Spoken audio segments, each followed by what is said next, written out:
Boa tarde, pessoal. Para mim, quase boa noite. Já estou chegando no final de mais um dia aqui produzindo vídeos para vocês e agora vamos com história. Acompanhem comigo lá no seu material no capítulo 4, Brasil, um país de muitos caminhos. Nesse capítulo, você vai estudar como e por quais motivos as pessoas se deslocavam pelo atual território brasileiro.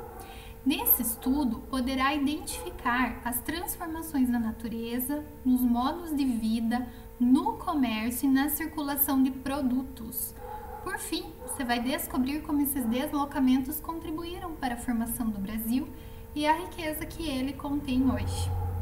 Então, nós já verificamos que nesta imagem há o encontro dos portugueses com os indígenas que aqui habitavam e a partir disso tudo começa a nossa história do Brasil.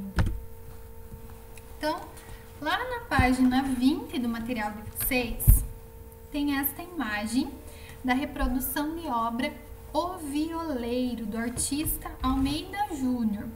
Então, essa obra, ela tenta retratar a vida dos caipiras, os primeiros povos ali que foram formando geralmente São Paulo. E era uma vida mais simples, uma vida mais pacata, tanto que ele tá ali tocando o seu violão, tem ali a sua companheira que está acompanhando a cantoria, e são pessoas que representam um povo que faz parte da nossa cultura, da nossa formação. Dando sequência, na página 21, nós temos duas imagens de janelas, né? Antigamente as pessoas faziam as suas casas com barro, porque assim diminuía o calor. O barro ajudava a deixar a casa mais fresquinha, protegia as pessoas do calor imenso. E geralmente essas casas encontradas de taipa, né, como a gente costuma falar, em Minas, São Paulo e na parte do Nordeste. O início da criação de gado e a expansão do território. Então, quando os portugueses chegaram nas nossas terras, eles se instalaram no litoral. Primeiro porque ficava próximo ali do mar, eles podiam identificar as pessoas que tentavam ingressar no país, né, para tentar roubar, para tentar dominar a região. Então eles já ficavam ali de plantão, verificando e cuidando do espaço novo que eles estavam adquirindo, né?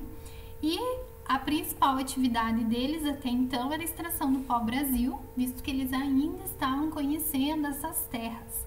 Eles não sabiam ainda toda a riqueza que as terras tinham, portanto a primeira delas identificada foi a extração do pau-brasil, que era muito vendida na Europa. E aí, com o desenvolvimento de novas atividades comerciais, a cana-de-açúcar é introduzida no nosso país, sendo que encontrou aqui o clima favorável e aí as pessoas conseguiram montar os seus engenhos de açúcar e transformar então em mais uma atividade comercial. E para explorar novas riquezas, novos potenciais, novas atividades no nosso país, Martim Afonso de Souza fez então uma expedição nas nossas terras no ano de 1530 para então identificar possíveis atividades, coisas que gerassem mais lucro, mais riqueza para o nosso país. Então, as regiões aqui próximas ao litoral, elas foram já as primeiras formações de vilas, de cidades que os portugueses montaram quando chegaram aqui no Brasil, né? A primeira delas foi a São Vicente, na região onde se encontra o estado de São Paulo. Então, a vila de São Vicente foi fundada em 1532 por Martim Afonso de Souza, que estava localizada próximo ao Porto de Santos, o que também facilitava muito a exportação dos produtos, e as matérias-primas também eram levadas para Portugal. para a Europa. E aqui nós temos uma imagem assim meio borrada de como era essa vila. Lá no material de vocês vão conseguir identificar um pouquinho melhor, tá? Em outras regiões também surgiram vilas, também foram sendo povoadas. Foi tendo cidades e vilas em Pernambuco, Salvador, que depois foi considerada como a primeira capital do nosso país, né? E em outros lugares eles também resolveram plantar a cana-de-açúcar, porém não é todo lugar que a cana-de-açúcar se adapta ao clima, ao tempo. E aí as pessoas trouxeram o gado para que então tivesse mais uma fonte de atividade comercial. Tanto a cana-de-açúcar quanto a criação de gado não existiam no nosso país. Eles foram trazidos por Martim Afonso de Souza e sua esposa, né? Tem essas curiosidades lá na página 22 no seu material, que conta que eles aqui introduziram tudo isso no nosso país e aí foram se perpetuando, difundindo e gerando muita riqueza para o nosso país. No Brasil, o gado ele era utilizado como meio de transporte, tanto lá nas fazendas para ajudar a carregar material, para fazer a colheita, como também para levar dentro das cidades as mercadorias, como meio de transporte de deslocamento das pessoas. Também tinha o movimento dos engenhos para a fabricação do açúcar, porque ele ajudava a moer a cana-de-açúcar para produzir então o açúcar. Leite, ovos, carne, o couro, também para produzir roupas, sapatos, bolsas. E eu amei esse kit, muito top que eu achei da internet. Então era essa a função que o gado tinha no nosso país nos primórdios, né? Quando o país estava sendo construído.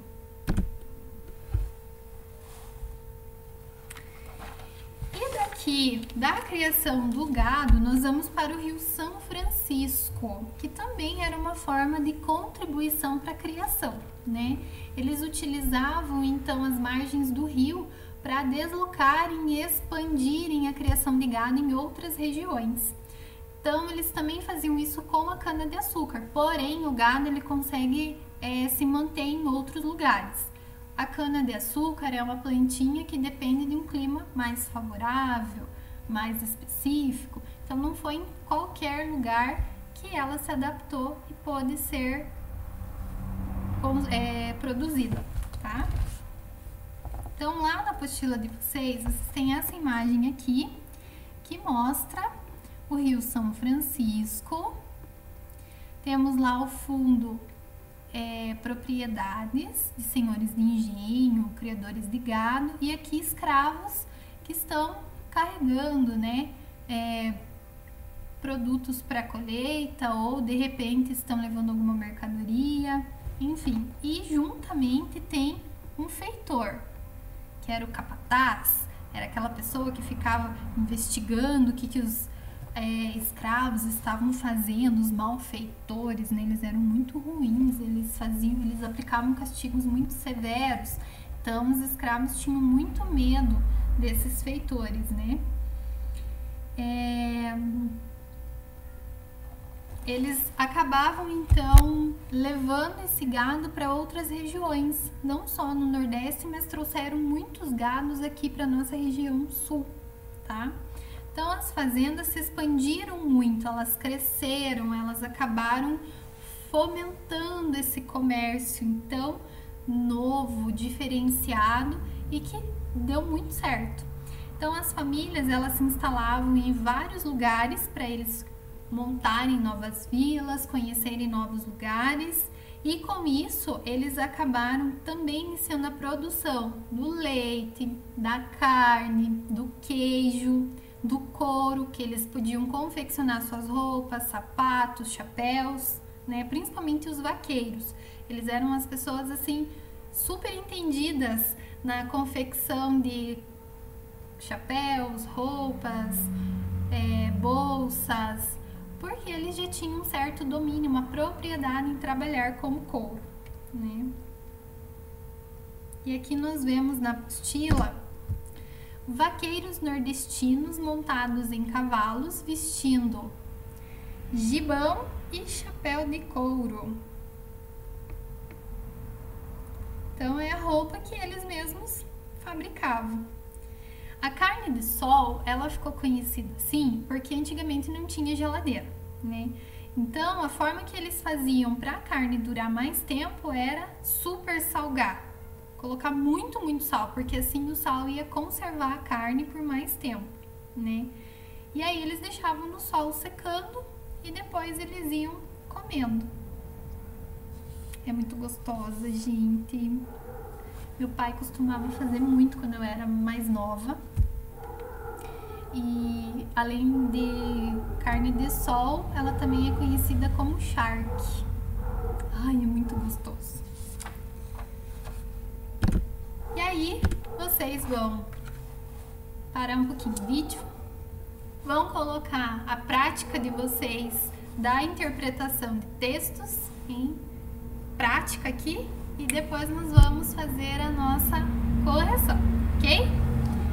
Então, começando lá na página 23, na atualidade são consumidos produtos derivados de vegetais e de animais, que também não são originários do Brasil, que é a cana-de-açúcar e o boi. Quem foram os responsáveis por trazê-los ao Brasil? Então, as mudas de cana-de-açúcar foram trazidas por Martim Afonso de Souza e o gado foi trazido por sua esposa Ana Pimentel. De acordo com as legendas, pinte os quadrinhos para identificar a origem dos produtos indicados. Verde, cana, vermelho, boi. Então, o leite, óbvio, tem que vir da vaca.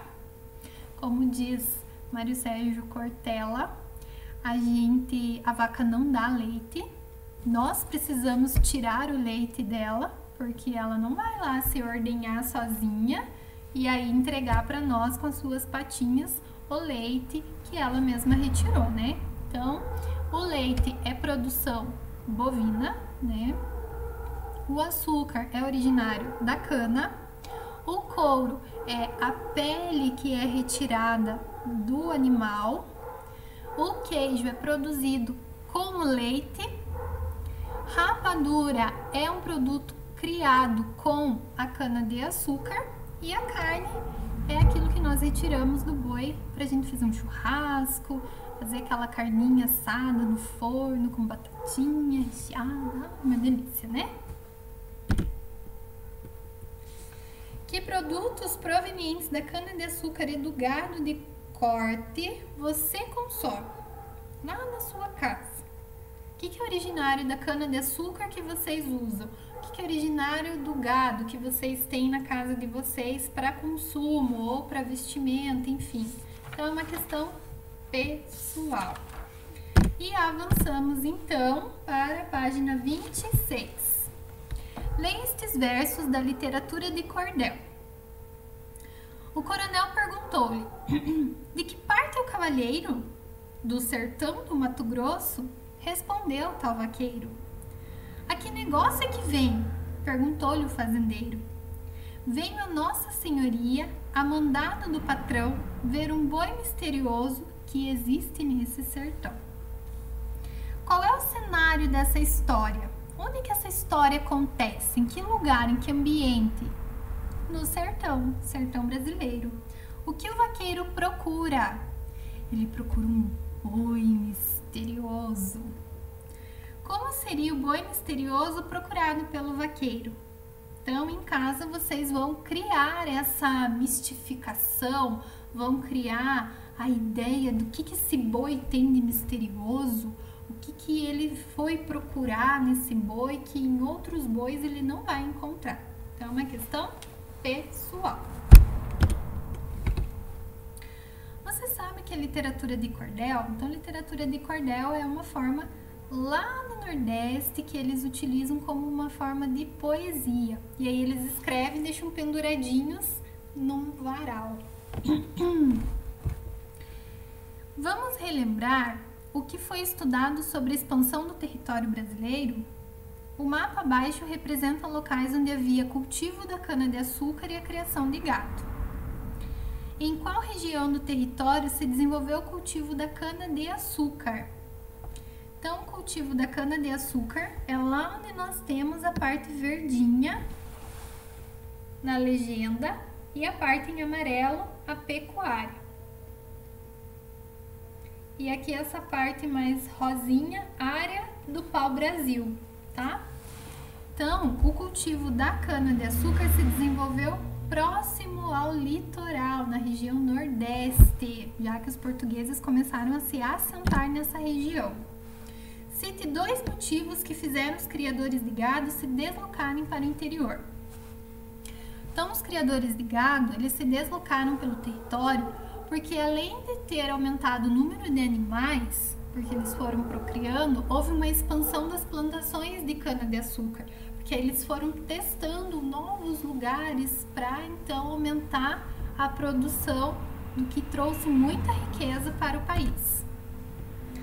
Em que regiões do território os criadores de gado se estabeleceram? Então, eles se estabeleceram primeiramente na região nordeste e foram se deslocando para a região sul do país. E nós findamos mais uma aula. Espero ter ajudado vocês, tirado suas dúvidas. Fico muito feliz de saber que vocês estão atentos, participando, assistindo aos vídeos. E nós nos vemos numa próxima aula. Tchau!